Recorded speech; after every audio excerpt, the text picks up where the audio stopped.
भारतीय मुसलमानों के लिए सऊदी अरब के जरिए एक बहुत बड़ा तोहफा, एक बहुत बड़ी खुशखबरी दी गई है। अब ये खुशखबरी क्या है दोस्तों, तो आपको बता दूं, इस पूरे वीडियो को आखिर तक जरूर देखिए और लोगों तक भी जरूर पहुंचाइए ताकि उन लोगों को भी पता चले कि सऊदी अरबिया ने भारतीय मुसलमानों को क्या खुशखबरी दी है।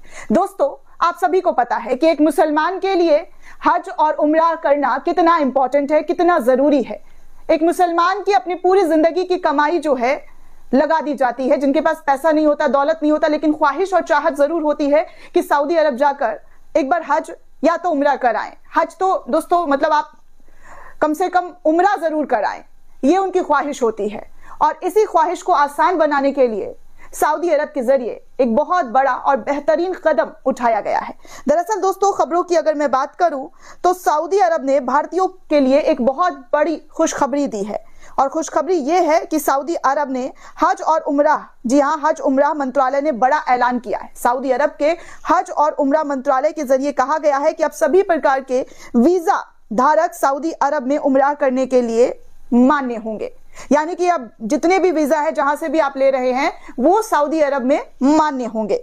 यानी अब टूरिस्ट, पर्सनल और वर्क वीजा पर आए लोग भी उम्रा कर सकते हैं।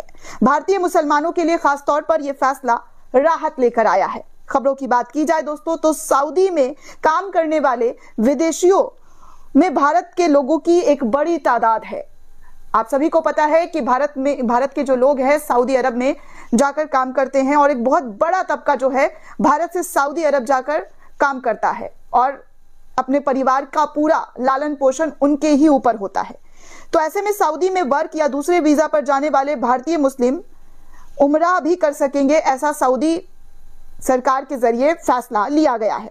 सऊदी प्रेस एजेंसी की रिपोर्ट के मुताबिक अगर मैं बात करूं तो मंत्रालय ने कहा है कि यह कदम उम्रा करने वालों के लिए और तमाम प्रक्रियाओं और सुविधा व्यवस्थित करने के लिए हज और उम्रा प्रणाली के अंतर्गत सेवाओं तक पहुंच कर विस्तार करने के चल रहे प्रयासों का हिस्सा होगा। यह कदम जो है मोहम्मद बिन सलमान के सऊदी विजन 2030 के लक्ष्यों तक पहुंचने के लिए इस तरीके का फैसला उठाया गया है। हज मंत्रालय के बयान के अनुसार अगर मैं बात करूं दोस्तों, तो उम्रा के लिए व्यक्तिगत और पारिवारिक visit visa, electronic tourist visa, transit visa, work visa और दूसरे वीजा शामिल है। यह कदम दुनिया भर में मुसलमानों को आसानी और शांति के साथ अपने पूरी तरीके से जो उम्रा की जो प्रक्रिया होती है उसको करने के सक्षम बनाने के लिए सऊदी अरब की तरफ से प्रतिबद्धता को जारी किया गया है, जिससे किसी भी तरीके की कोई जो है मुश्किलात उनको पैदा ना हो, आसानी से वो वीजा हासिल कर सके और सऊदी में जाकर, जी हां, सऊदी में जाकर काबा शरीफ का दीदार कर सके। सऊदी के हज मंत्रालय ने यह भी जानकारी दी है कि नुसुक उम्रा प्लेटफॉर्म भी लॉन्च कर दिया गया है। यह दुनिया भर के लोगों को पैकेज चुनकर और इलेक्ट्रॉनिक रूप से परमिट प्राप्त करके सीधा उम्रा करने की अनुमति देना। यह एकीकृत प्लेटफॉर्म लाभार्थियों को सेवाओं की बुकिंग और लचीले ढंग से समय अनुसार सक्षम बनाने की प्रक्रिया को और भी ज्यादा आसान बनाएगा। उम्रा को आम बोलचाल में लोग छोटा हज भी कहते हैं दोस्तों। उम्रा में मुसलमान सऊदी के मक्का में इबादत करते हैं। इसमें भी हज की तरह काबा के चारों तरफ तवाफ किया जाता है और जितनी भी चीजें होती हैं वो सब कुछ उम्रा में भी किया जाता है। हालांकि हज और उम्रा में काफी फर्क होता है। हज साल में एक बार होता है, जबकि उम्रा कभी भी किया जा सकता है, किसी भी महीने में जाकर किया जा सकता है। हज करना संपन्न मुसलमानों पर फर्ज है। जो पैसे वाले हैं, दौलतमंद है, जिनके पास पैसा है, वो हज पर जाना उनका फर्ज बनता है।